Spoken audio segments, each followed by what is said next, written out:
Et cette fois-ci, le mal a dit « Stop, tu arrêtes ton boulot, la porte de mon bureau est restée fermée, je veux écrire, j'ai voulu écrire, j'ai décidé, je me suis autorisé à faire ce livre, parce que j'aime ça, j'aime la littérature.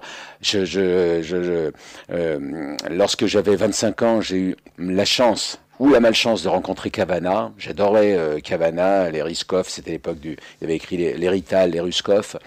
Et il y a une amie qui connaissait Cavana qui m'a emmené à Harakiri Charlie Hebdo, rue des Trois Clés, rue des Trois Portes. J'étais avec mon manuscrit, et je dis, waouh, je vais voir Cavana.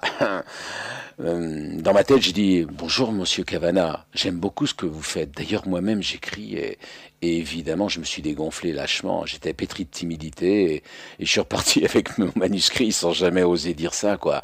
Et je me suis dit, je suis nul, quoi, finalement. Jamais j'écrirai, mais quelque part, j'avais ça en moi. Et là, je sais pas si c'est ça, je sais pas si on fait de la psychologie de comptoir ou de commerce, mais j'ai compris par contre là, que cette fois-ci, j'ai compris la volatilité du bonheur, et cette fois-ci, oui j'écris, oui je me fais plaisir, j'ai la chance que les lecteurs prennent du plaisir en me lisant, je suis le plus heureux des hommes, quoi, c'est extraordinaire. J'ai ce deuxième roman là qui va sortir, qui est en cours d'écriture, ça va être ça, je voudrais décrire le secret de famille, quoi, le non-dit, les mots le manque de mots fait des dégâts incroyables. Et ça, c'était sous les conseils du médecin traitant de l'époque, en disant, mais non, on va protéger Claude, on ne lui dit pas. Et alors, oui, petite anecdote. Pourquoi j'ai compris tout ça et pourquoi j'ai voulu écrire? Parce que, près d'Orléans, donc ma grand-mère m'a élevé, elle avait une amie, on va dire ouvrière agricole, c'était de pauvres dames, de pauvres dans le sens porte-monnaie, mais riches dans le sens humain, de copines. Et moi, j'avais deux grosses grand-mères là, avec des gros nichons. C'est mignon, des nichons pour moi. Vous voyez, c'est maternel. Elles étaient adorables. Elles m'ont couvé, m'ont surprotégé. J'adorais. Et donc, ma grand-mère est décédée. Et puis cette deuxième grand-mère, je savais à peu près où elle habitait dans Orléans, mais j'osais plus. Et puis je vais lui dire quoi? Et puis je sais pas, timidité. Je vais l'embêter. Un jour, on fait des travaux dans Orléans. Un jour, on abat tout un quartier de masures et on fait un rond-point. On réaménage un lycée dans le coin. Et je passe dans le coin et je vois une grand-mère assise oh là, c'est dur à dire, sur sa chaise, qui regardait les bulldozers et les voitures passer. Et je ne sais pas pourquoi je la reconnais. Elle s'appelait Chéronette et je me gare. Je vais timidement vers elle et je lui dis, est-ce que vous ne seriez pas Chéronette? Je suis Claude Pinault et je n'ai pas eu le temps de faire tout. On tombe dans les bras l'un de l'autre et je découvre cette grand-mère 20 ans après, cette deuxième grand-mère qui était en fin de vie, qui m'a raconté tout. Elle n'avait plus de famille, plus de parents, plus rien. Elle s'embêtait.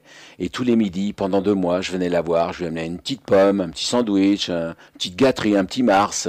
Et puis, on se disait des choses où on se disait des beaux silences. On ne disait rien. Et elle m'a raconté ce qui m'était arrivé quelque part. C'était une psychothérapie rapide, quoi. Le petit garçon que j'étais allait au fond du jardin, derrière le poulailler. J'avais réussi à choper un petit peigne, vous savez, qu'on met dans les cheveux de ma petite sœur Annick. C'était la seule chose que j'avais retrouvée, paraît-il, de ma petite sœur. Et je l'enterrais comme un chien, comme un os. J'allais crier, paraît-il, derrière le poulailler, à l'abri. Le petit garçon que j'étais était évidemment malheureux, criait, et il ne comprenait pas quand il parlait de sa petite sœur, tout le monde pleurait, donc lui il allait crier derrière le poulailler en enterrant ça. Elle m'a raconté des trucs mais incroyables. Comment on a pu faire ça? On ne ferait plus ça maintenant. C'était une époque, bon c'était ainsi. Et puis elle m'a tout dit, et puis quand elle a tout dit, elle est morte. Et le lendemain j'ai acheté sa maison. Immédiatement, sans hésiter, j'ai fait les pieds et les mains pour avoir cette petite maison modeste, mais où j'avais des souvenirs, où j'avais... voilà, Alors, le cancer, pour le non-dit, ouais. par rapport à votre sœur Annick, est-ce qu'il a été... parce que vous n'avez pas précisé, et finalement, vous n'avez pas un cancer, monsieur Pinault. Qu'est-ce que c'était alors? Les boules.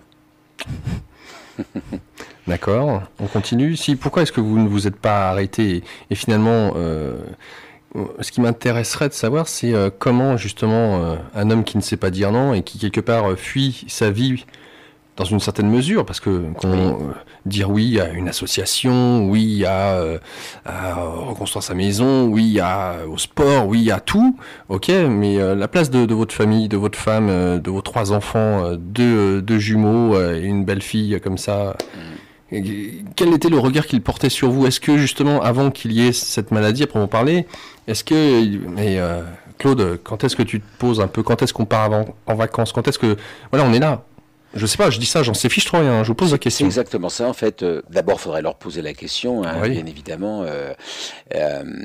C'est vrai que je passais mon temps dans le boulot, dans les activités, je me diluais, en fait, je sais pas ce que je faisais de ma vie, quoi. Mais surtout quand on est entrepreneur, je courais aussi après les sous, quoi. Hein, après les traitants remboursés, parce C'est un que cercle c'est une vicieux. fausse liberté, quoi. Hein, Mmh. libre je voulais devenir entrepreneur parce que j'aimais pas les petits chefs. Vous voyez la caricature des petits chefs, donc je suis devenu petit chef. Mais pour être indépendant, mais quand on est indépendant, ben c'est les banquiers nos petits chefs. On reporte sur quelqu'un d'autre, quoi. Il fallait trouver des emprunts, il fallait toujours bosser, parce que fallait nourrir les 3 enfants, fallait bosser. Et puis, attendez, je crache pas dans la soupe. Hein, j'ai aussi pris du plaisir à créer des petites boîtes. J'ai aimé. Il y en a qui n'ont pas marché, d'autres qui ont marché. J'aimais ça. En fait, c'est le vertige de la page blanche. C'est un peu pareil que l'écriture ou la peinture. Il y a une idée. Je fais. Et puis après, heureusement que j'ai une femme qui est très courageuse, qui elle assure le quotidien, parce que je suis un peu tout fou. C'est vrai que j'aime bien être à la base, puis après le quotidien m'ennuie un petit peu. Je pense à autre chose. Oui, je sais pas ce que je cherche. Ouais, peut-être aller chercher loin. Je cherche peut-être ma sœur. Peut-être, je sais pas. Ouais. Tiens, oui, c'est la première fois que je dis ça, mais pourquoi? Il paraît que donc ma petite grand-mère Chironette m'a dit que on vous prenait pour des sœurs, pour des... Frères et sœurs, Ouais, jumeaux. Mmh.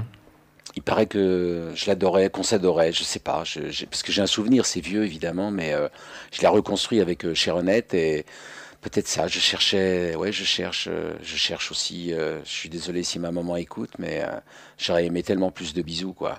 Moi qui suis un papa bisouteux de temps en temps, même souvent, et j'aime bien, pas assez d'ailleurs, pas assez. Tiens, oui, j'y pense. Je sais pas s'ils m'entendent ou pas. Je leur fais des gros bisous d'amour parce que c'est tellement dur de pas en dire un de trop. Il faut en dire plein de trop, quoi. Donc alors voilà, je vous adore, je vous aime et merci d'avoir passé 1 an et demi. Vous avez gaspillé vos week-ends. Vous étiez tout jeune. Vous étiez à Paris. Moi, j'étais à Orléans. Ils prenaient le train tout le temps.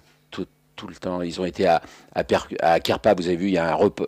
Il y a un jour, ils font Paris-Kerpa, plein d'heures de train. Ils arrivent et moi, je suis dans l'autisme parce que c'est là où je meurs pratiquement. Donc, en fait, je leur ai même pas dit bonjour. Je leur ai même pas souri. Ouais, J'étais dans la mort. C'est horrible. C'est non, terrible. non, mais il y a ça, et puis ça me fait penser à l'homme face à la mer. Et ah, mais vous êtes bien ici. Et d'un autre côté, c'est quelque part le fait de venir au bord de l'océan. C'est Ah oui. à Carpape que vous avez vraiment pris conscience de votre maladie Ouais. et de cette mort à vous-même. Quelque part, il y a cette notion de d'accoucher à travers l'océan, ce retour à Oui. cet élément essentiel de la vie, à cet accouchement de vous-même sur qui je suis là au jour d'aujourd'hui.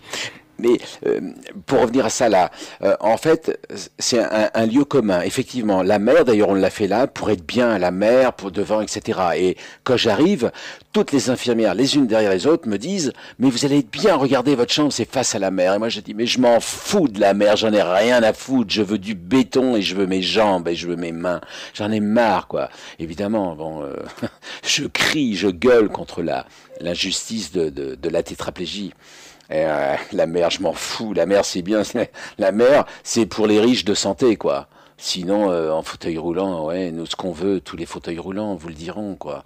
Ce qu'on veut, c'est nos mains, quoi. Un chapitre, je dis, mais je vends tout, ma bagnole, mes CD de jazz, tout. Je crois que j'aurais vendu ma femme pour mes mains. Bon, si elle m'écoute, bien sûr, pour la reconquérir après, mais j'aurais tout vendu, quoi. Je partirais à zéro, à -100, à -1000. Le pognon, c'est que dalle par rapport à la santé. Que dalle, que dalle, que dalle. D'ailleurs, votre femme, elle pratique la PNL, donc j'en conclus derrière qu'elle a une certaine vision de la relation de la psyché avec le corps. Oui. Comment elle percevait justement ce syndrome du Guillain-Barré? Et puisqu'on parlait de la malle, ou le mal a dit, du regard qu'elle a pu en avoir en ayant connaissance de votre vie dans une certaine mesure. Elle a été exemplaire, bien évidemment, parce que elle savait tout ça. Elle connaissait, elle avait un drame de plus que moi, c'est que moi, à l'époque, Guillain-Barré, je ne savais pas ce que c'était. Je savais dans mon corps que c'était très grave, mais je n'avais pas Internet pour voir Guillain-Barré, je ne savais pas qu'on allait en mourir, je ne savais pas qu'avec mon atteinte, on allait avoir des séquelles obligatoirement. Je ne savais pas ça. C'est pour ça, je ne savais pas que c'était impossible, c'est pour ça que je l'ai fait. Et elle, une fois dès le début, je lui dis, écoute, Elisa, ne me mens jamais, dis-moi toute la vérité, dis-moi la vérité à condition qu'elle soit belle. Je lui disais, mens-moi intelligemment. Et elle était extraordinaire. Elle a pris pratiquement tous les soignants, toutes les infirmières, tous les médecins en disant, on s'en fout de lui dire la vérité. Je ne veux pas que vous lui dites la vérité. Je ne veux pas. Hein, le principe de précaution, on n'en a rien à foutre. D'ailleurs, il faut en avoir rien à foutre pour des cas très graves, quoi. Il faut cultiver l'espoir. Il faut cultiver, même si c'est faux. Ça, j'affirme haut et fort. Des fois, dans les conférences débat, les gens me disent, mais vous vous rendez compte, vous donnez des faux espoirs. Et alors, moi, on m'a donné le faux espoir que je vais peut-être remarcher. Ma femme m'a dit, bats-toi, tu vas te remarcher. Et je suis debout. Et ce qui fait que même si je n'avais pas marché, au moins j'aurais vécu 6 mois avec l'espoir de. Vous voyez? Donc c'est pas grave de donner des faux espoirs, bordel. C'est pas grave. C'est pas grave parce qu'au moins on vit pleinement au moins on se bat. Et puis s'il y a un cas sur 1000 qui se lève, et alors? Ça vaut pas le coup, ça? Un cas sur 1000, c'est extraordinaire, quoi. J'en ai un sur mon site internet c'est une femme qui m'a dit, écoute, je suis en fauteuil roulant depuis longtemps et ton livre m'a donné une clé, je ne sais pas, elle a senti quelque chose. Je ne sais pas si vous avez fait Internet. Je lui fais un petit clin d'œil, là, si elle m'écoute. Et elle s'autoflagelle. Et un jour, je l'ai un peu engueulée, parce que j'ai le droit d'engueuler aussi les gens en fauteuil. Parce que on est de la même famille, quelque part. Hein, parce qu'il ne faut pas non plus trop se laisser aller, quelquefois. Hein. C'est violent, mais heureusement qu'on m'a donné des petits coups de pied au cul symboliques de temps en temps, moi aussi. Et 3 jours après, elle me dit, écoute, je pleure derrière mon ordinateur, elle a des orthèses pour écrire depuis longtemps, et elle me dit, c'est la première fois que je me suis autorisé à faire 2 pas autour de mon fauteuil roulant. Alors bien sûr, elle n'avait pas une moelle épinière coupée, elle avait un problème neurologique, mais, vous voyez ce que je veux dire, même, elle ne fera peut-être pas le marathon de Paris, et alors? Elle s'est autorisée à aller plus loin que le possible. Il n'y a pas eu de miracle, hein. Avant, elle se limitait à la croyance qu'elle avait d'elle de ne plus jamais bouger, d'être toujours comme ça. Et ben voilà. Bon, et des exemples, il y en a plein. Dans des dédicaces, combien de fois je vois des gens qui me disent, bah voilà, mon mari, il y a 10 ans exactement, on lui donnait 3 mois à vivre. Ou alors ma femme, c'est des exemples comme ça, mais on en connaît tous comme ça. Donc, cultivons l'espoir, c'est pas grave. C'est mieux que le désespoir. Alors, syndrome de Guillain-Barré, de se dire que la gaine de myéline part en sucette, c'est une chose, mais que l'axone en lui-même, hein, donc le nerf en lui-même, il s'envole comme ça, t'as un fil qui s'effiloche et qui finit par disparaître. Et avec ce que vous avez cultivé de recréer... Alors là, on ne peut pas savoir vraiment d'une manière médicale. Là, on ne peut pas savoir, mais on constate. Alors après, comment ça s'est fait? Je suis bien incapable de vous le dire. Voilà, les médecins sont bien incapables. Okay. En attendant, mon petit gars, la direction de ma vie, là, il faudra qu'on m'explique, là, celle-ci. Tout le monde l'a vu, hein. Mais quand on le dit là, mais moi je visualise, à savoir, voilà, il n'y a plus certaines actions neuronales qui se font, les nerfs ne sont plus existants, ils sont amorphes, ils n'existent plus. Et avec cette... alors, on ne sait pas, mais en tout cas, vous décrivez ce que vous avez fait. Moi, je décris ce que j'ai fait. Voilà. Hein. Et ça, c'est OK. Après, et on voit le résultat. Ça sous-entend concrètement que les nerfs se reconstituent, que certaines actions neuronales, les neurones se remettent en branle, en marche, que la gaine de myéline se reconstitue autour de l'axone. Enfin, ça paraît complètement surréaliste. Un peu. Non mais, hein, alors on parle de miracle, et je veux bien parler de miracle, pourquoi pas à la rigueur, mais moi j'y vois beaucoup plus justement la foi, on parle de la foi qui déplace des montagnes. Et d'un autre côté, est-ce que vous auriez eu cette foi si... Parce que le livre, il est hard rock. C'est comme ça que je le dirais. Merci. Hein. Oui, rock and roll. Absolument. Parce que quand on vous voit descendre petit à petit, on se dit, mais quand est-ce que ça s'arrête? Quand est-ce qu'il finit? Puis on passe la moitié. Et on y est toujours. On se dit, mais putain, c'est pas possible. Et c'est... Voyage au bout de l'enfer. Ouais, il y a ça, mais en même temps, on se dit, bon, ok, ça doit être horrible de se retrouver dans son corps et de ne plus être maître de son corps, de dépendre absolument des autres. 3 personnes pour la toilette le matin, en faisant attention parce que finalement vous êtes hypersensible, ça paraît du délire. Et puis d'un autre côté, de voir justement à quel point la famille, là, pour le coup, est importante, de voir et d'un autre côté, importante, et quelque part... impuissante à pouvoir vous-même vous aider à franchir certains caps, si ce n'est peut-être aussi à travers justement la souffrance que vous leur avez occasionnée, qui vous a fait prendre conscience, parce qu'à un moment donné, vous leur faites une lettre d'amour magnifique, vous leur dites pardonnez-moi que vous soyez venus tous les week-ends et que je n'ai pas décroché un mot, j'étais dans ce mutisme, dans ce silence, je tirais la gueule, quoi. Ouais, c'est terrible, ça. C'est terrible parce que forcément on y passe tous, hein. Je crois, j'ai beaucoup d'amis handicapés que je garde, avec qui je converse où je vais les voir ou par internet. Et c'est vrai, à un moment c'est très dur. On n'est plus dans la même vie. Je décris là le choc, trop d'amour tue d'amour. C'est-à-dire je sens que je les entraîne dans l'abîme et je veux plus de ça. Je sais que moi si j'ai séduit ma femme, bah, c'est parce que mes qualités d'avant, c'est-à-dire j'étais le mec un peu sportif, je bougeais, j'étais indépendant, j'avais pas besoin de... je cognais, je rénovais ma maison et aujourd'hui elle a un autre homme, différent. La tête est encore là, mais encore... la tête commence à changer, parce que quand on est dépendant des autres, lorsque nos infirmières, excusez-moi d'être trivial, nous torchent les fesses, lorsqu'on rentre à la maison, comment voulez-vous demander à votre femme de se faire torcher les fesses? C'est pas possible, c'est inhumain ça, c'est inhumain. Donc forcément, il faut prendre une décision. Et donc j'ai pris la décision en disant ça, je ne peux pas le supporter, je veux aller dans un autre centre. Je ne veux pas rester près d'Orléans, là où j'étais, je ne peux pas. Alors c'était très dur à prendre cette décision. En fait, je le voulais pour dire, voyons voir, soit je redeviens un homme debout et je séduis à nouveau ma femme, tel que séduire, attention, il n'y a pas de péjoratif, hein, soit, eh bien, je change de camp, je change de frontière, je me reconstruirai différemment. Et ça, je l'ai vu, j'ai vu par exemple un couple jeune marié. C'est un exemple parmi tant d'autres, mais c'est pour l'illustrer. Jeune marié, 25 ans, je crois, oui, de mémoire. Et le jeune homme tombe mal d'un escabeau et devient paraplégique et impuissant. Et sa petite femme adorable vient tous les jours, toutes les semaines, tous les 6 mois. Et un jour, lui, il décide d'être désagréable, par amour, j'en suis sûr. Vous comprenez ce que je veux dire? C'est-à-dire qu'il lui dit... je suis pas un bon mec, quoi. Il l'aime tellement qu'il fait en sorte d'être désagréable pour qu'elle le quitte et pour qu'elle refasse sa vie. Et je l'ai revu là récemment et finalement, eh bien, elle a refait sa vie et lui, il est avec une jeune femme handicapée, avec les mêmes...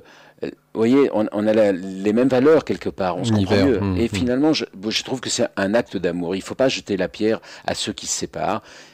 Hein, comme ça sur une décision, c'est violent bien évidemment, mais c'est compréhensible. Et c'est ce que j'ai entrepris, de dire soit je me ressors de cette histoire-là, et en plus j'étais tout seul.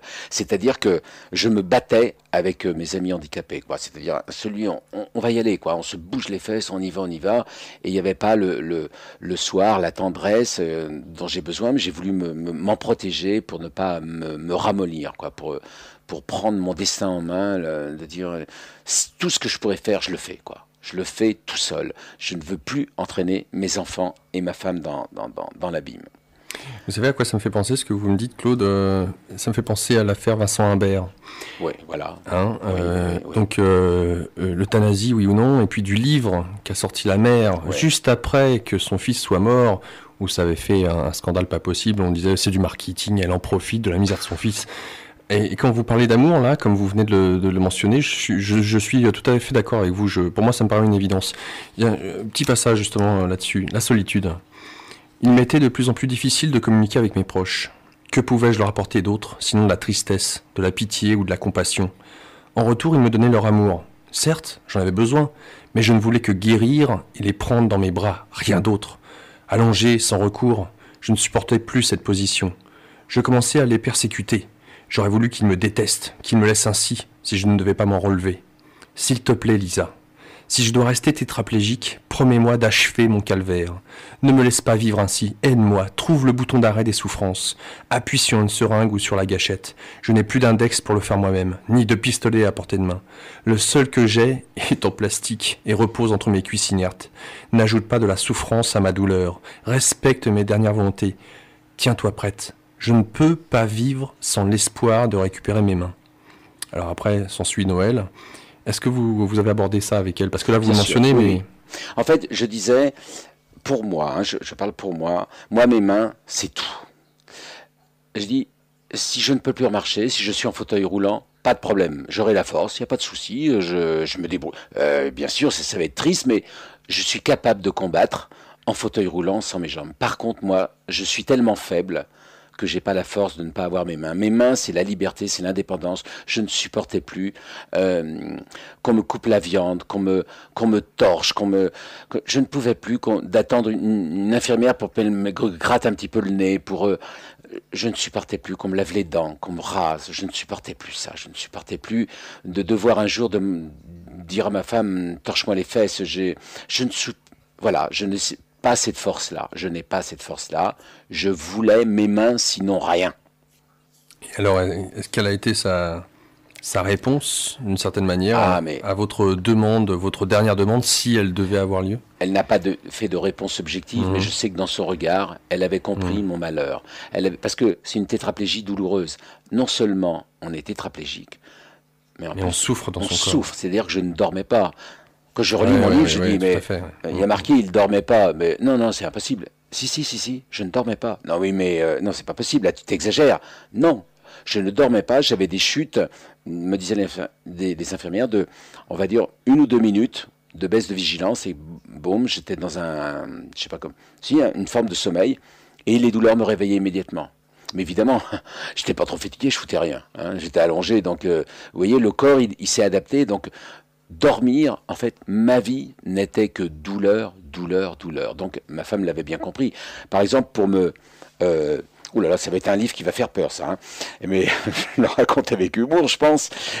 Quand on venait me préparer pour le lit, ça durait un quart d'heure. Parce que le moindre pli du drap risquait de me poser de me faire un escar, me faisait mal. Si j'avais une petite miette de pain, c'était l'enfer. Si ma main était orientée d'une manière un peu pas comme il fallait, c'était l'enfer. On avait pris des photos, les médecins avaient pris des photos entre les coussins, les orthèses, tout pour me mettre dans cette position-là. C'était la seule qui était à peu près supportable. Et donc on me mettait comme ça. Et puis 2 heures après, on me vidait, on me tournait pour la prévention anti-escar. Et on recommençait. Il fallait mettre là les mains. Attention, les mains, ça fait mal et tout. Je n'étais pas assez fort pour vivre toute ma vie comme ça. Donc j'avais dit à Elisa, vraiment, bien, en mettant les garde-fous, si, etc. Hein, bien évidemment, il ne s'agit pas de faire de l'eugénisme. Hein. Là, non. Trouve une solution. Je ne suis pas assez fort pour vivre ainsi. Et même, c'est ce que j'ai dit, ne rajoute pas du malheur au malheur, quoi. C'est trop dur. Alors, d'un autre côté, puisqu'on parle de Lisa, votre femme, alors, moins intelligemment. Sauf qu'une fois... Ah ouais, alors là, ça a été dur, justement. Et ce passage-là... Ce passage-là vient après le passage que je viens de lire. Donc voilà, on arrive au bout du bout. Et là, la femme, enfin, l'être peut-être qu'on aime le plus au monde, qui nous connaît mieux que personne... eh bien, on prend le justificatif, tiens, tu m'as menti. Et là, d'avoir des mots avec en plus la colère, la haine, la rancœur, enfin tout y est là, il faut que ça sorte. Après le mutisme qui a été, et là, votre femme part en pleurs de la chambre. Ouais. Qu'est-ce qui s'est passé hein? Alors, il s'est passé que j'étais toujours... alors, j'étais plein de paradoxes. Je voulais la vérité, rien que la vérité, à condition qu'elle soit belle. Et elle me disait, oui, non mais c'est bon, tu vas t'en sortir, etc. Elle parlait très peu, hein, oui, puisqu'elle pouvait pas le mentir. Oui, il y a des cas graves, mais bon, il faut que la phase plateau arrive, etc. Donc elle me disait tout. Et puis je dis, mais t'en as déjà vu des Guillain-Barré qui s'en sont sortis? Non. Et on a un ami médecin qui connaît. Un jour, qui dit à ma femme, écoute, je vais t'emmener voir un Guillain-Barré. Ah, super, alors moi, super, tu me raconteras, quoi, en gros. Voilà, donc elle y va. C'était quand même un concours de circonstances. La potentialité de chance que vous entendiez la réelle histoire, elle était impossible. Hein, voilà. Donc elle y va. Elle revient le soir. Moi, je n'ai qu'une idée en tête. Alors, c'est quoi un Guillain-Barré sévère comme moi qui s'en sort? Alors je lui dis, alors, tu l'as vu? Oui.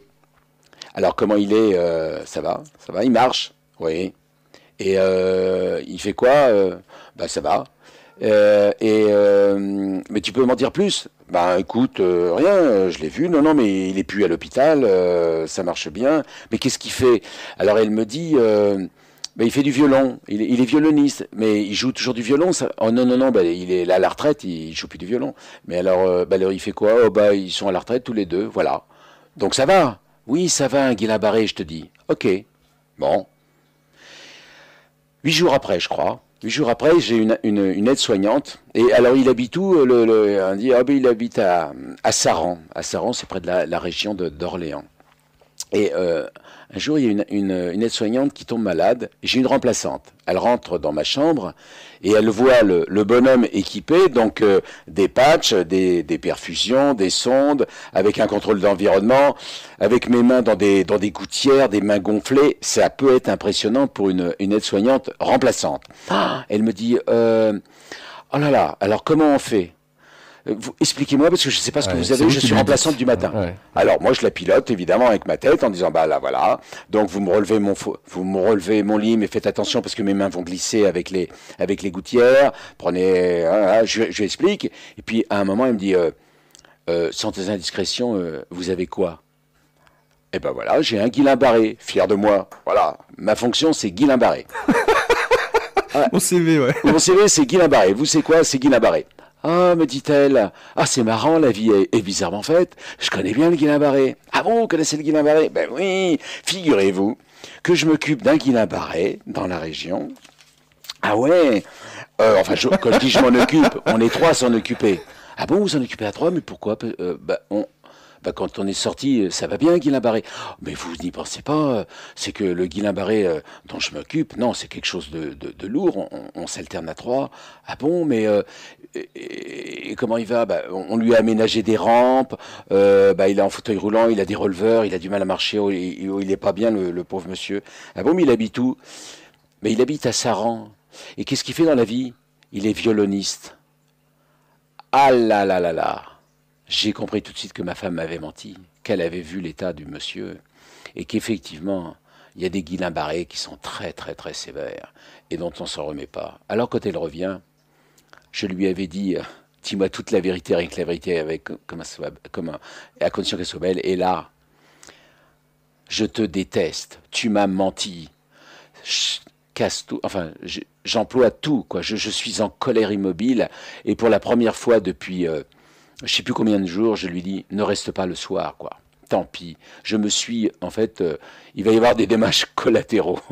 Je ne sais plus comment je l'ai écrit, mais ça gueulait. Pourquoi tu m'as trompé? J'en ai marre de cette putain de maladie. Laisse-moi seul dans ma chambre, barre-toi, je ne veux plus voir personne. Je n'ai plus besoin de toi, une aide-soignante me fera manger. D'ailleurs, je n'ai pas faim, plus jamais faim. Je vais me laisser crever, je veux qu'on me laisse tranquille. J'interdis qu'on me laisse vivre ainsi. Pars, tu ne me comprends plus, tu m'as menti. Pour le coup, j'étais devenu un tueur. J'aurais voulu retourner une arme contre moi. Ça allait saigner.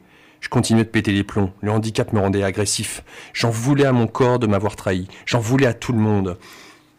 À la terre entière. Même à mes proches, mes plus solides alliés. J'en voulais à l'injustice, toujours en rébellion contre elle. Mais cette fois-ci non, c'en était trop. En chassant ma femme de ma chambre avec ces mots violents, je venais de m'ouvrir les veines. Ou de sauter par la fenêtre, c'était pareil. Je me suis foutu en l'air pour arrêter tout. Je n'avais plus mon corps en défense, il ne me restait que des mots pour calmer mon mal. Tant pis pour les dommages collatéraux, je voulais en finir une bonne fois pour toutes. Lisa, partie en larmes, allait-elle s'en remettre? C'est terrible, parce que d'en arriver à cet extrême. Eh oui. Alors, moi, il y a une question que je me pose.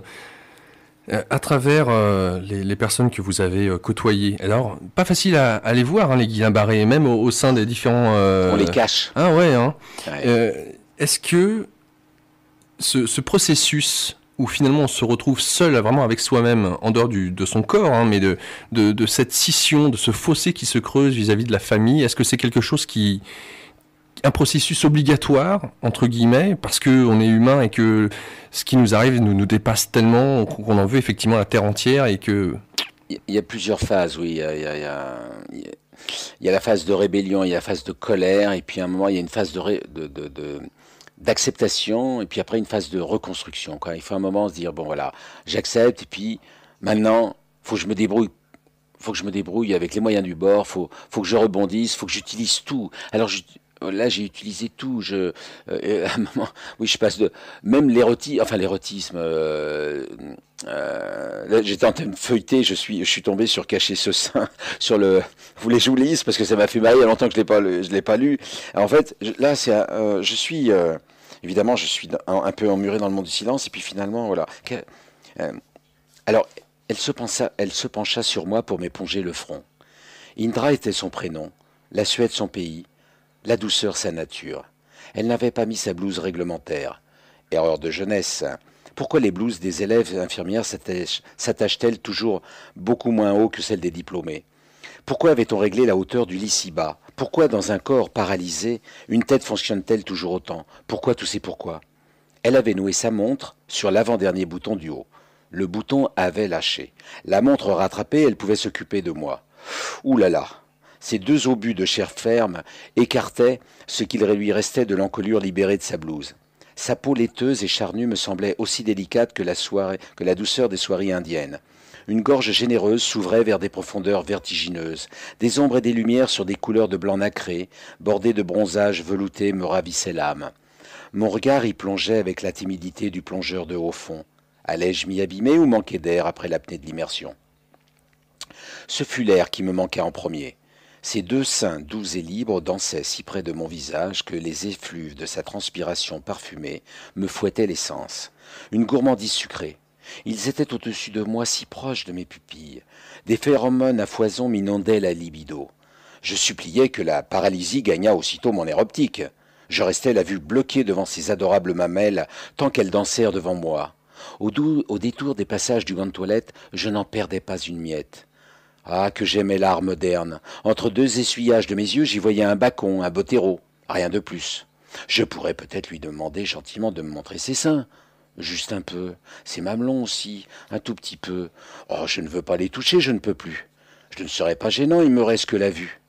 Je ne solliciterai rien de choquant, rien de bassement sexuel, rien d'offensant ni de dégradant. Juste le plaisir d'admirer une œuvre d'art. De la beauté pour mon âme.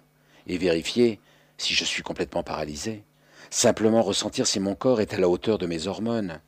Allez, laissez-moi contempler un sein, encore une fois, avant ma dernière révérence. Je ne pourrai plus marcher sur le sable chaud des plages, là où les poitrines nues se réchauffent l'été.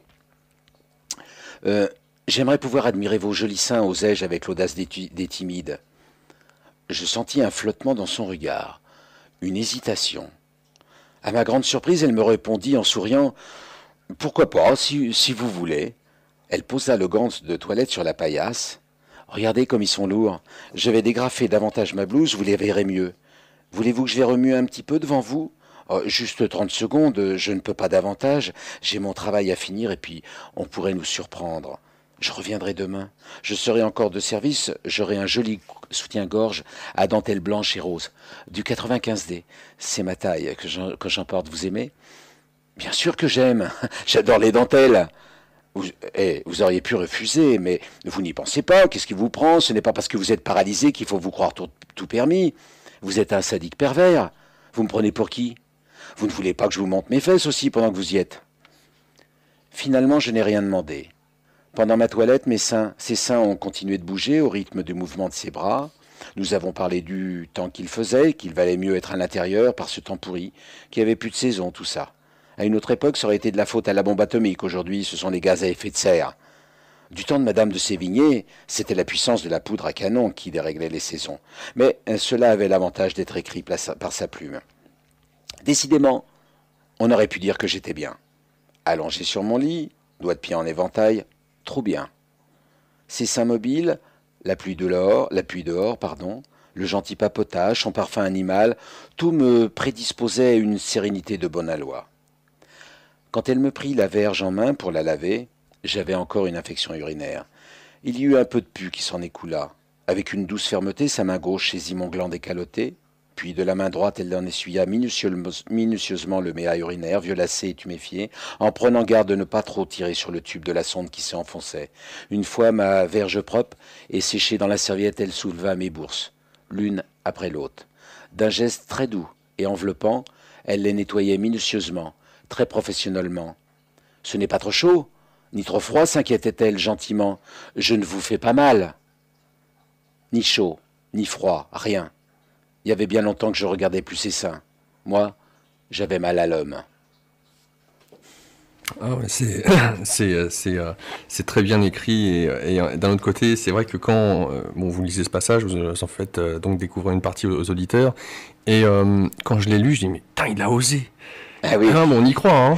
Oui, on y croit, mais non, mais c'est bien joué sur ce coup-là parce qu'on se dit, ah, ça, il l'a fait. Et puis, on se dit, mais quelle compassion de cette femme qui accepte. Ah oui, c'est ce que je voulais dire. Ah ouais.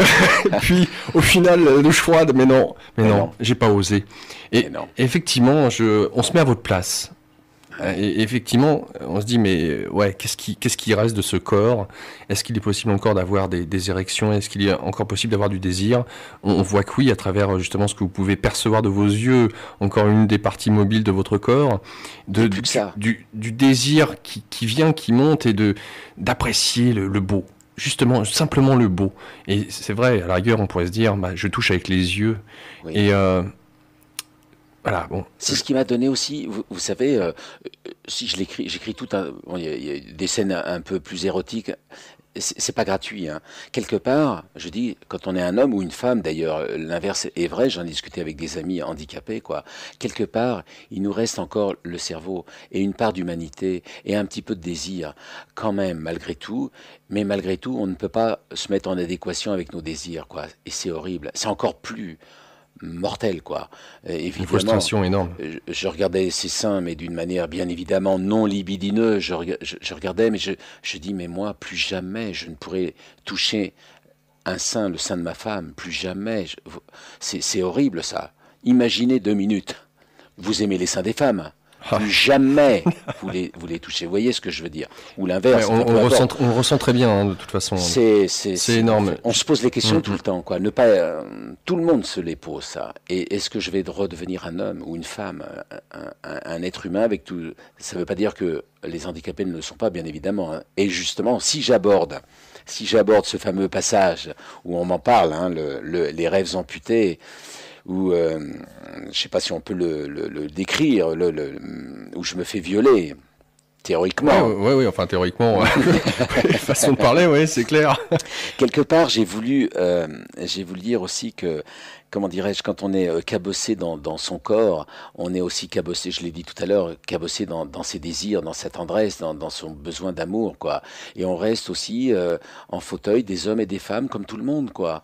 Et en France, on est très, très, très pudibond avec ça, ce qui est un problème. Hein. Et vous abordez justement ce cadre précis des désirs charnels, notamment de ce jeune homme qui fait appel à une prostituée, hein, qui, à partir de quel âge il a commencé pour la première fois, enfin il a eu l'occasion pour la première fois. Mais là il était en Suisse. Là on peut, c'est des accompagnants sexuels. D'ailleurs j'ai vu un reportage il n'y a pas très longtemps.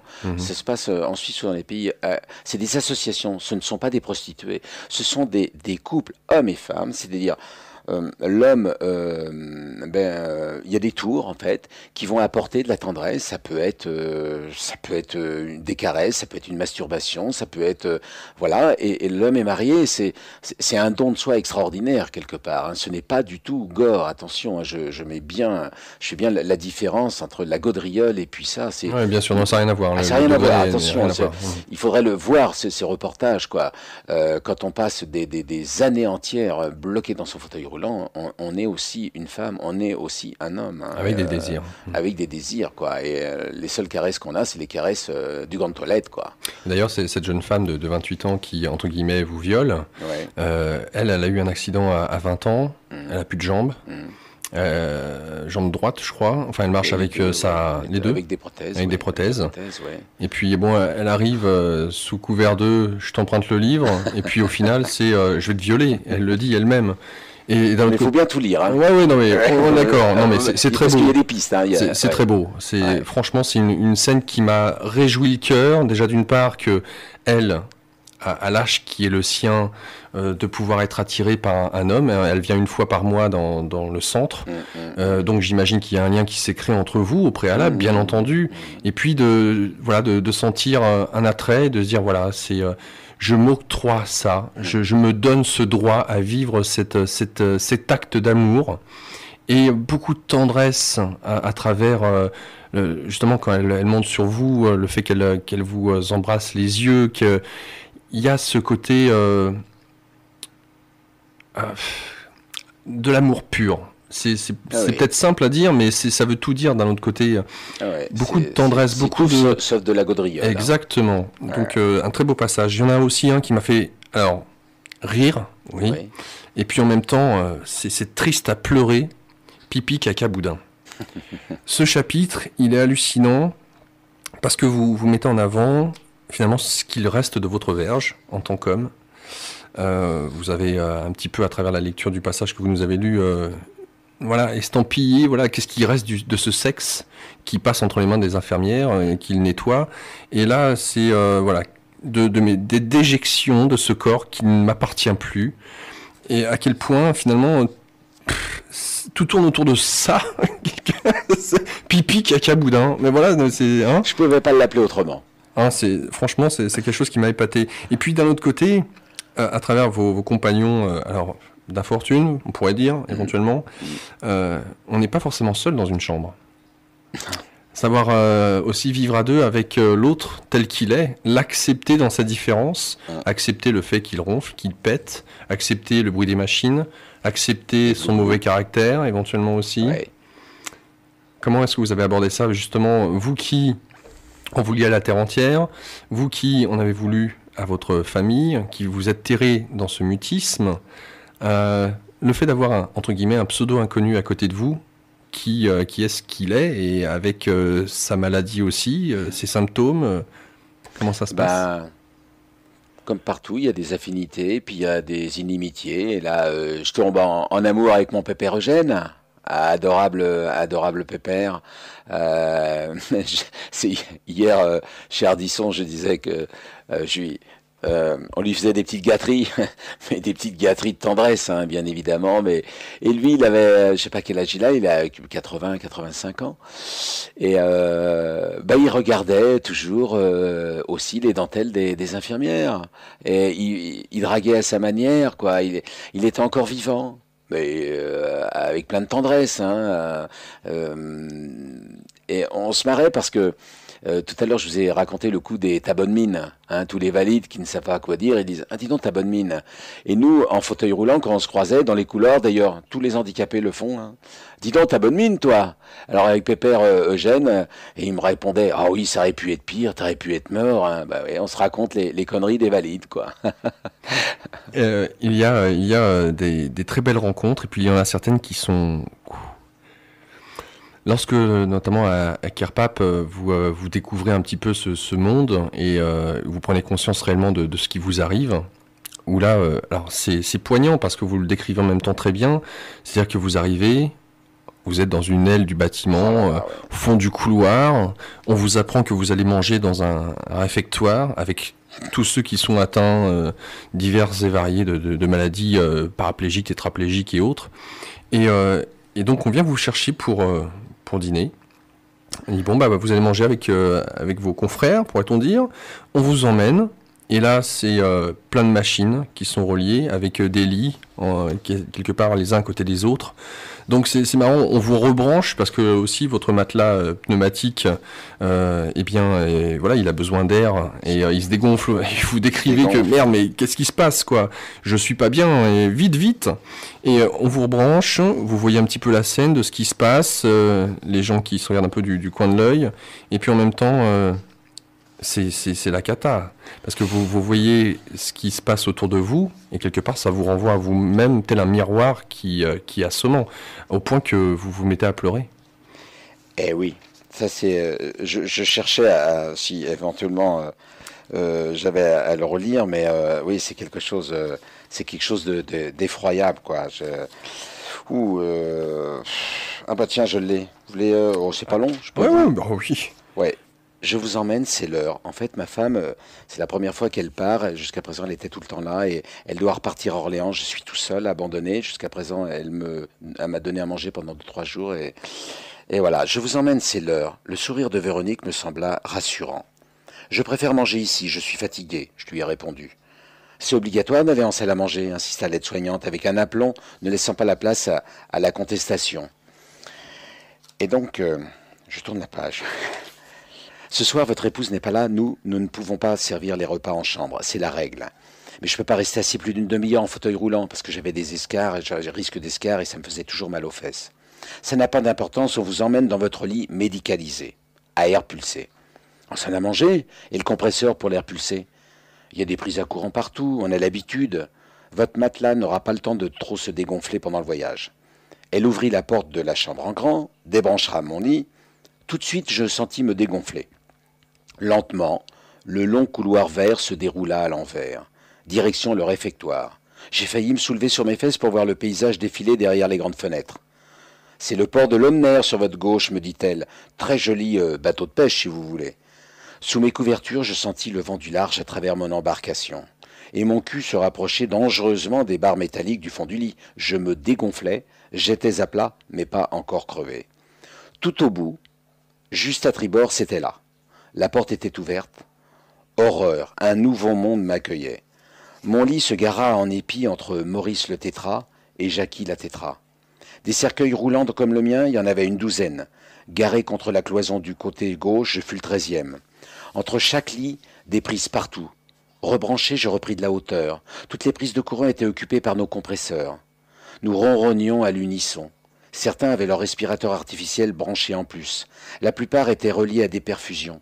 Certains bavaient, d'autres souriaient. On semblait papoter gentiment entre deux béquets, entre deux rejets de nourriture. Les aides-soignantes, au milieu de 2 lits, enfournaient les cuillerées à tour de rôle, tout en discutant avec leurs collègues, de lit en lit. Moi, j'en avais une pour moi tout seul. Je débutais. Personne ne pouvait manger seul. Corps mort, mains mortes, bouche ouverte sur oreiller, des oisillons blessés dans leur nid de plumes à air pulsé. Mon arrivée suspendit à peine le cours des conversations. Tiens, un nouveau. On me dévisagea, certains bougèrent la tête, ou un œil, ou un sourcil, d'autres une lèvre. Bouger ce qu'ils pouvaient en signe de bienvenue. Je ne connaissais personne de cette peuplade. C'étaient des humains. De quelle tribu, de quelle lignée, je l'ignorais. Devant nos lits parqués en rodognon, 2 immenses tables carrées d'une quinzaine de convives chacune nous faisaient face. La première, pour les chanceux, ceux qui bougeaient les mains. En fauteuil, bien sûr, mais seulement paraplégiques. Ils mangeaient tout seuls et en groupe. Ils se serraient les coudes. Ils pouvaient. Ils regardaient les autres et semblaient être contents de leur sort. Munis de grandes raclettes de croupiers pour se passer pain et de condiments, eau et serviettes. Faites vos jeux, rien ne va plus, mais ici on mise quand même. La deuxième pour les moins vernis. Néanmoins, assis en fauteuil, eux. Ce qu'il restait de leurs mains, ce n'était pas vraiment ça. Certains avaient des orthèses qui prolongeaient leurs doigts malhabiles d'un matériel ergonomique. La plupart étaient aidés par une aide-soignante pour l'introduction de la nourriture. et pour le nettoyage des dégoulinures de bouche. Dans la salle, une quinzaine d'aides-soignantes s'affairaient, attentives et disponibles. Blouse bleue et tablier plastique pour la protection, des gants pour la finition, 2 ou 3 infirmières, blouse blanche, crayon à la main, le nez dans leur immense chariot classeur pharmacie roulant, distribuaient des pilules magiques. Il y avait tant à soulager, de douleurs concentrées au mètre carré. Dans cette salle à manger, des handicapés étaient une bonne quarantaine. Oh mon Dieu, nous étions une quarantaine d'handicapés. Mon cœur se mit à battre, mon sang se glaça. À cet instant précis, dans le miroir des yeux des autres, je pris conscience de mon état.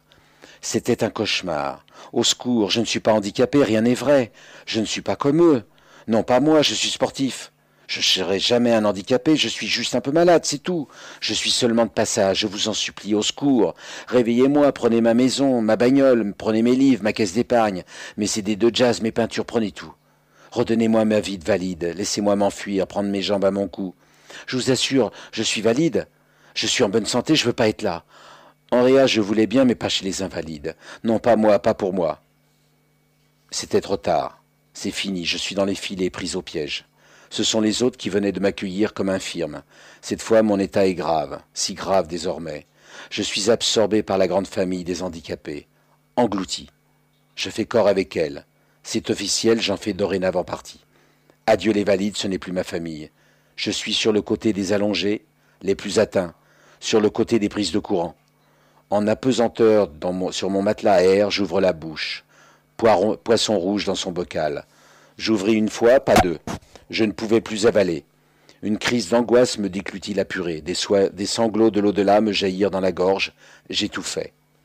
Immobile, je me débat en pensée. On me viole sur l'autel de mes certitudes. Mon cœur, à tout rompre, me bat. Véronique a tout vu, tout su. Elle a posé la cuillère, débranché mon cercueil roulant, desserré le frein à pied. C'est dans le couloir qu'elle m'a dit qu'elle s'en doutait un peu, qu'elle m'avait observé du coin de l'œil, que c'était obligé, que tout le monde craquait. Toujours la première fois. C'était la confrontation, le passage, la bascule, l'initiation. C'était pour cette raison que nous étions tous obligés de manger en salle commune, admettre enfin le handicap, se regarder bien en face et continuer sa route, vivre. Depuis 2 mois, je n'avais rien vu. Je ne m'étais pas vu dans une glace, en face. J'ai demandé à Véronique de passer devant celle du cabinet de toilette.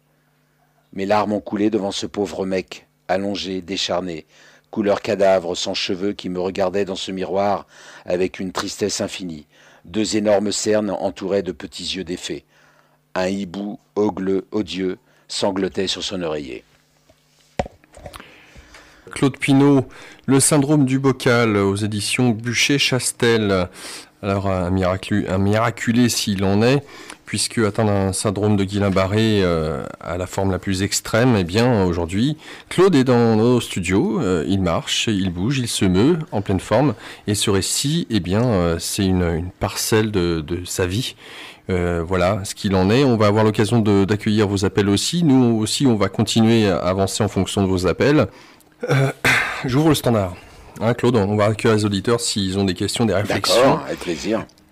Alors, il y a aussi, justement, à Kerpap, hein, c'est un passage qui est bien particulier. D'ailleurs, chaque lieu hein, où vous allez est bien spécifique. Et dans ce lieu-là, il y a des choses hallucinantes, notamment des rencontres qui sont faites et de certaines personnes que vous rencontrez, comme ce jeune homme qui vous a vraiment touché, qui ne peut quasiment plus articuler, qui est très jeune et qui demande à en finir avec la vie. Ah, c'est pas à Kerpap, c'est en Réa. C'est en Réa. Oui, c'est en Réa, à Orléans encore. Avant de partir à Kerpap. Tu parles de Damien où il est trachéotomisé. Ouais, tout à fait. Ouais, ça c'est terrible. Hein. Ça, alors quand ça touche justement un être qui est dans le début de la vie comme ça, qui a soif de vivre et qui se retrouve à être dans l'impossibilité de bouger, voire même de parler. Et d'ailleurs, puisqu'on en est là aussi, de voir à quel point des fois le personnel médical est complètement à l'ouest, puisque le problème avec le syndrome de Guillain-Barré, c'est qu'on peut avoir à un moment donné l'impossibilité à ce que la cage thoracique fasse ce mouvement, oui. T. Parce que les nerfs du diaphragme aussi se bloquent, se tétanisent. Ouais. Et en dehors de ça, eh bien, vient qu'à un moment donné, votre langue se colle au palais, devient sèche là, totalement. Capable, oui. Et là, donc, vous avez l'occasion avec votre tête de faire signe. C'est la nuit, me semble-t-il, de mémoire. C'est la nuit. Et puis là, deux collègues, deux personnes qui étaient donc... Deux aides-soignants. Ouais, qui arrivent. Qu'est-ce que vous avez, mon bon monsieur? Qu'est-ce qui vous arrive? Hein, dites-nous un petit peu, là. Là, on se dit, mais... Le métabolisme change. J'ai plus de salive parce que le Guillain-Barré, c'est la tétraplégie, bien évidemment, mais au-delà, il y a un désordre incroyable dans le métabolisme.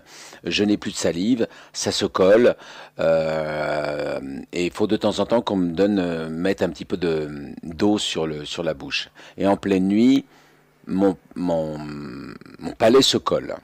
Donc je tape avec ma tête, avec mon contrôle d'environnement pour essayer d'avoir de l'aide.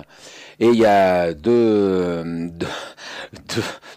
ovnis, je sais pas d'où ils viennent. Ouais, non mais c'est ça. Hein. Deux aides-soignants. Et ils viennent vers moi, ils me disent « Alors, qu'est-ce que vous voulez ?» Et évidemment, ma bouche est collée, je peux pas leur dire, donc je peux pas exprimer, mes bras sont immobilisés, donc j'essaie vainement de montrer ma bouche, enfin je me débrouille, enfin... c'est vos yeux qui crient, hein. Mes yeux crient, quoi. Et là, ils me répètent, je sais plus, enfin en gros, vous, exprimez-vous, qu'est-ce que vous voulez? Bah, si vous ne dites rien, comment voulez-vous qu'on vous aide? Alors il se retourne vers l'autre en disant bon, c'est pas ce qu'il veut, bon, viens, c'est pas la peine, et il se casse. Non mais c'est ça qui fait dire. C'est incroyable, et ils partent. Alors je les rappelle. Il vous crie à l'oreille. Oui. Genre vous êtes sourd. Oui, il pense que je suis sourd puisque je peux pas m'exprimer. Qu'est-ce que vous voulez? Pourtant c'est visible, c'est horrible, c'est hallucinant, quoi. Et en fait, je les appelle 2-3 fois, je crois. Et puis après, ils s'en ont marre, ils doivent se dire, mais qu'est-ce que c'est que ce mec? Et enfin, 2 femmes arrivent, qui elles, évidemment, comprennent immédiatement que je peux pas ouvrir ma bouche, qu'elle s'est collée, quoi, qu'il n'y a plus de salive, et qui enfin me délivrent, me donnent de la compresse, etc., quoi. Donc là, c'est une maltraitance par omission, hein. Ah non, mais c'est terrible d'être là dans l'impossibilité de se faire comprendre, et puis auprès d'un personnel médical qui comprend rien, n'a rien. Alors, moi, je sais pas, alors bon, peut-être parce que vous l'écrivez, je sais pas comment j'aurais réagi moi-même. Hein. Non, mais vous savez, les 2 aides-soignantes, juste après qu'ils les remplacent, elles comprennent dans la seconde. Hein, c'était évident, quoi. C'était évident. Non, mais ce que je veux dire par là, c'est que, comme dans tous les corps de métier, il y a des bons et des moins bons. Hein. Le problème, c'est que si un boulanger est pas très bon, c'est pas très grave. On mange une baguette un peu trop cuite. Mais le problème, c'est quand on est au bord de la mort, qu'on est dur et qu'on tombe sur un soignant qui est pas très bon, ça, c'est dur. C'est très dur. Parce qu'en plus, après vous avoir crié dessus en vous demandant mais qu'est-ce que vous voulez? Et alors il se retourne donc vers son collègue, il dit je ne sais pas ce qu'il a, il ne dit rien, il nous a dérangé pour rien, bizarre, confie-t-il à son collègue hébété. c'est surréaliste, c'est une scène surréaliste. L'oreille est hardie du handicap. Et là pour vous finalement à cette épreuve on se dit là la mort vous y êtes quasiment, on se dit est-ce que vous allez en réchapper? Oui, parce que là, à Kerpap, je suis vraiment au bord de la mort. Il y a plus rien qui fonctionne. Le métabolisme est foutu, enfin, déconne. Je suis dans les douleurs. Plus personne me comprend. Je suis loin de ma famille. Et puis aussi, là aussi, il y a le problème des 35 heures. On économise le personnel, hein, et donc il n'y a pas beaucoup de monde. C'est les toilettes, c'est à telle heure, c'est pas au-delà. Vous voyez, on manque beaucoup de personnel, hein. Donc les pauvres font ce qu'ils peuvent avec ce qu'elles ont, quoi. C'est un enfer, je dis c'est la Mecque du handicap. Faut penser qu'à Kerpap, les soignants et les infirmières se déplacent en patinette ou en vélo. Tellement les couloirs sont longs. Donc du malheur, il y en a partout. C'est impressionnant. Comment est-ce qu'on fait lorsque on a le nez qui gratte ou qu'un endroit qui démange face à cette sensation? Rien à faire. Rien à faire. Alors non seulement, vous savez, quand on se gratte un peu l'œil, ben, c'est pour retirer les poussières, tout ça. Et à un moment, il y a des paquets, quoi. Et après, les yeux sont irrités. Après, le métabolisme a changé. Même les liquides doivent changer de pH. J'avais les yeux explosés, rouges. J'avais des squames. Il y avait, oui, on peut plus se gratter, on peut plus rien faire. On est à la merci des autres, quoi. Le moindre prédateur, le moindre vautour, il nous bouffe. Vous voyez ce que je veux dire? J'étais la proie des vautours. Les vautours, c'est les deux Laurel et Hardy là qui passaient dans la nuit, qui ne comprenaient pas que j'allais crever de soif, d'abandon. Alors là, c'est justement cette maltraitance inconsciente, on va dire, pour le cas Oui, précis, mais incompétente aussi. d'incompétence. Ouais, ouais. Est-ce que vous avez pu la noter? C'est-à-dire qu'à travers, on a vu les médecins sur la manière dont qu'ils ont de pouvoir aborder la problématique, d'annoncer au malade ce qu'il a. Donc, on peut choisir effectivement ses mots, calibrer. Et vous lancez un défi comme ça a été le cas pour un deuxième médecin qui vous a vu. Ce qui m'interpelle, c'est de tous ces établissements où vous avez été, le regard que vous portez finalement. Alors oui, 35 heures, oui, ils courent, ils n'ont pas l'occasion eux-mêmes de pouvoir avoir, je dirais, et d'ailleurs ils se plaignent, hein, ils manifestent Oui, pour oui. ça. Hein. Mhm. Le regard que vous portez justement sur Ah, cette maltraitance, mais qui, quelque part, est-ce que c'est dû aussi au système, au fait qu'il est comme il est, et que malheureusement, il n'y a pas suffisamment de personnel, que peut-être aussi c'est des centres où il y a la notion derrière de rendement à faire, et on voit quand vous changez de lit, où vous avez une nouvelle chambre. Comment est-ce que vous avez abordé ce regard sur finalement tout ce milieu hospitalier pour les personnes qui se retrouvent paraplégiques, tétraplégiques?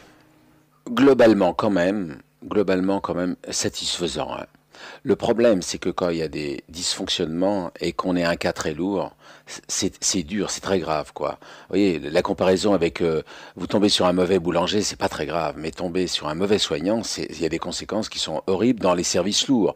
Si vous êtes hospitalisé pour un bras cassé ou une prothèse de hanche, bon, on tombe sur un mauvais personnel, c'est pas très grave, quoi. Enfin, c'est pas très grave, on n'est pas là longtemps. Pour des gens tétraplégiques qui sont vraiment très dépendants, il faut vraiment du personnel qualifié. Alors, c'est pour ça, là, je recadre quand même. D'accord. En réanimation, je peux dire qu'à 95, à 99, allez, 9%, le personnel de réanimation à Orléans, que je connais, que j'ai rencontré, exceptionnel. Ça sélectionne. Vraiment, les gens qui sont dans les services lourds de réanimation, c'est des gens hors du commun, qui ont une empathie, qui sont professionnels. Et puis en plus, c'est des équipes. Donc vous voyez, il peut pas y avoir une mauvaise individualité, parce que ça existe, hein, évidemment. Je suis pas fou, il y a des gens on se demande ce qu'ils foutent là, mais c'est quand même relativement rare. J'ai eu 2 ou 3 problèmes avec des gens qui pensaient que j'avais vous le verrez dans le livre, on le voit, des maladies psychosomatiques qui ne sont pas à l'écoute vraiment de mes douleurs, alors que la majorité connaissent, hein, c'est du personnel hautement qualifié en réanimation. Après, dans des centres de rééducation, ceux que je connais, on va dire que le pourcentage, il est moins haut qu'en réanimation. Cependant, il est quand même, élevé au point de vue compétence. Le drame, c'est que quand on est touché durement par la maladie, tout est exagéré, exacerbé, quoi, hein. Les gens qui me donnent pas à boire alors que je suis vraiment au bord De l'asphyxie. je veux dire, quelqu'un qui me rate une gazo, enfin une piqûre Ah oui, ça aussi. dans l'arteau, c'est dur, quoi, hein. Bon, c'est pas facile de faire une gazométrie, hein. C'est-à-dire, on plante, on va chercher le liquide dans l'artère et non pas dans la veine. Or, l'artère est très dure à trouver dans le poignet. Bon, mais même des gens compétents, c'est pas évident non plus, quoi. Bon, mais globalement, je suis à part Kirpap, mais Kirpap, d'abord j'étais en très mauvaise condition, j'étais pratiquement au bord de la mort, donc évidemment euh, je l'ai pas relaté dans mon livre parce que c'est pas un livre qui donne des leçons, mais je me souviens là, on est entre nous ce soir, je peux le dire. ça va être un petit peu trivial, mais c'est pas grave, ça, on voit, ça décrit, lorsque j'étais en réanimation à Orléans, ben, pour me donner le pistolet, on baisse mon pantalon, on met le pistolet sur la zigounette, on attend que ça se passe, et puis après on le retire, on remet mon pantalon, et voilà, ça prend du temps, hein, il faut le retirer, le remettre, et voilà, bon, mais il y a une dignité. Là-bas, j'arrive à Kerpap, il m'est arrivé, donc on me met sur le lit, j'ai des bas de contention, hein, on me les met, alors pour mettre des bas de contention, quand vous n'avez plus les muscles des pieds, c'est l'enfer, parce que si on vous met des bas, vous, avec vos pieds, vous les mobilisez. Enfin, vous les raidissez pour pas que ça parte dans tous les sens. Mais quand on n'a plus de muscles, ça part dans tous les coins. On peut même se casser, se luxer un pied. Donc, c'est compliqué, ça prend du temps. Alors, mettre et retirer un bas, eh ben, si on peut l'économiser, ça fait tout ça de gagner. Donc, ce qui fait que la première fois où j'arrive à Kerpap, on me met les bas de contention, mais on ne veut pas me les retirer parce que ça perd du temps. On baisse mon pantalon, j'ai les deux bas et puis le pantalon de pyjama. On me met le pistolet, je pisse, et puis bah rien.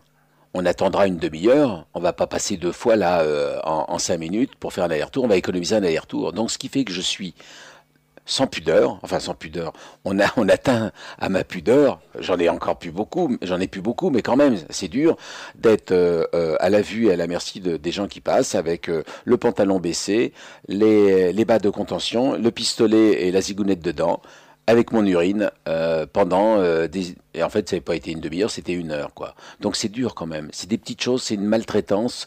Oh non. Pour certains, ça peut pas être de la maltraitance, mais pour celui qui le vit, oui, c'est dur. Donc c'est quoi? C'est manque de personnel? Manque de personnel, ouais. Mais au-delà, je suis pas sûr quand même. Je suis pas sûr, parce que finalement, ça prend pas autant de temps qu'on veut bien le dire, quoi. Hein. On prend qu'on prenne le pistolet, qu'on le vide et qu'on remonte le pantalon du monsieur, allez, ça prend quoi, même pas 1 minute, quoi. Hein, je sais pas, c'est une habitude. Je vais pas me faire des copains à Kerpap, mais c'est ainsi. J'ai vu ça. Ça existe. J'espère que ça s'est amélioré. En revanche, je suis allé au centre de l'Arche, au Mans. Alors là, j'ai trouvé du personnel exemplaire. Alors je sais pas si, je vais les dire, je crois que ça se sent une ambiance. Il y a aussi le patron qui décide. Vous savez, c'est comme dans une équipe, quelle qu'elle soit. Si le patron est bon, les collaborateurs le sont aussi. On sent qu'il y a une bonne ambiance. Il y a un œil vraiment attentif à toutes les douleurs humaines. D'abord, il y a, comment expliquer ça? Il y a un centre qui ne sert qu'à la parole, où on discute, on boit un café. Il y a un endroit pour papoter, pour dire, pour reprendre ce que je disais tout à l'heure. Alors aujourd'hui, comment tu vas? Tu vas bien? Voilà, tout simplement, où il y a un endroit où on peut peindre, où on peut dessiner, où on bouquine, où quelqu'un nous fait la lecture. Parce que pour lire, encore faut-il avoir des mains. Quand on n'aurait plus de mains, on peut pas lire. Hein. Ça aussi, ça a été dur pour moi. J'ai passé de longs mois sans lire, même pas un magazine. Sans main, bah, on peut pas tourner les pages. Et donc, pour revenir à l'Arche, ouais, là, c'était presque ma deuxième famille là-bas. Excusez-moi, ouais. Claude. Juste avant d'aborder l'Arche, qui a un cadre bien spécifique, et c'est là vraiment où vous avez battu tous les scores. Oui. J'aimerais qu'on parle du centre à Orléans, qui est particulier. Et là, ça a été une ambiance vraiment bien spécifique. J'appelle les chardonnerets. Ouais, j'aimerais que vous puissiez nous en parler. Déjà, comment est-ce que vous, atteint du syndrome de Guillain-Barré, vous avez pu y rentrer? Et puis, cet environnement bien particulier, parce que là, vous aviez votre chambre, et avec un personnel qui ne connaissait pas du tout ce syndrome. Alors, je vous laisse expliquer. Ouais, en fait, là aussi, il y a une pénurie de centres de rééducation. Autour d'Orléans, il y a un petit centre qui est réservé surtout aux amputés. Et moi, mon cas était trop lourd, était très lourd et on ne pouvait pas m'accueillir, hein, parce qu'il fallait un contrôle d'environnement. Donc, je rappelle, c'est les commandes tétières. Et puis, surtout, il me fallait 3 aides-soignantes autour de moi pour me laver, pour s'occuper de moi. Donc, ça bouffait du temps, quoi. Donc, Orléans, que dalle. Et en fait, quand je pars Kirpa pour me vire, enfin me vire, on comprend que je risque peut-être de mourir. On ne le dit pas, mais on dit à ma famille, vous savez, il serait peut-être mieux près de vous, à Orléans. Là, nous, on a beau avoir une piscine à l'eau de mer, on peut rien faire. Il y a beau y avoir un centre d'ergothérapie, on ne peut rien. Prenez-le vers vous à Orléans. Mais à Orléans, manque de bol, il n'y a pas de centre de rééducation. Et là, il existe un centre qu'on appelle un centre de convalescence. Et là, il y a des gens qui sont atteints d'Alzheimer, il y a des gens qui sont en convalescence de prothèse de hanche ou de prothèse de genou. Bref, c'est un service qui est adapté aux cas important, mais pas lourd, pas très lourd. Beaucoup de personnes âgées. Beaucoup de personnes âgées, et puis des pathologies de prothèses de genoux, des petites choses, quoi. Enfin, quand je dis des petites choses par rapport à mon cas, tout est relatif. Tout est relatif, hein, bien évidemment. Et je connais un kiné, qui est le chef de kiné de ce centre. Et ma femme lui dit, écoute, est-ce que tu pourrais pas prendre Claude, vraiment, comment vous pourriez faire? Et lui, il se débrouille comme un chef. Il me dit, écoute, oui, ma femme doit lui dire, tu sais, Claude, il va très mal. Je sais pas si elle lui a dit, c'est les derniers moments, mais on voudrait l'avoir près de nous. Et il remue ciel et terre. Il convainc la directrice de dire, bon, on va acheter un contrôle d'environnement. Je vais lui faire de la kiné passive tous les jours. On va s'occuper de lui. On va se débrouiller. Il remue ciel et terre et j'y arrive finalement à être. Sauf que le personnel n'est pas habitué à voir un cas comme moi. Il faut 3 personnes. Quand j'arrive dans la chambre, oui, elles sont tétanisées. Il y a le sketch à un des chapitres où j'arrive c'est les brancardiers qui m'amènent là dans ma coque. Alors c'est impressionnant. J'ai des gouttières sous les mains, de la mousse, j'ai des perfs. Et puis j'ai perdu 25 kilos. J'ai plus que ma tête. J'ai une gueule bizarre. Et je suis dans la chambre, il y a la cadre infirmière, les infirmières, les aides-soignantes, il y a ma femme, il y a les brancardiers, il y a plein de monde, il y a un bouquet de fleurs qui est beau. Et puis il y a moi, la citrouille, le lit. Et la première qui est impressionnée se tourne vers ma femme en disant « Ah, et comment on fait avec le petit monsieur, là? Comment il mange? Comment on va pouvoir faire ?» Et moi, je dis « Mais le petit monsieur, vous savez, il parle, regardez, il a une citrouille en guise de tête, mais vous pouvez vous adresser directement à lui. » Il me reste encore un peu d'humanité dans mon regard, j'entends tout, je suis capable de parler, je suis un homme. Et c'est un peu, ah ouais, donc ce légume est aussi un homme. En gros, je caricature à peine, mais c'est ça, ils sont tétanisés et se disent, oh là là, comment on va s'occuper de ce gars-là, quoi. Et je prends les choses en main, sans mes mains.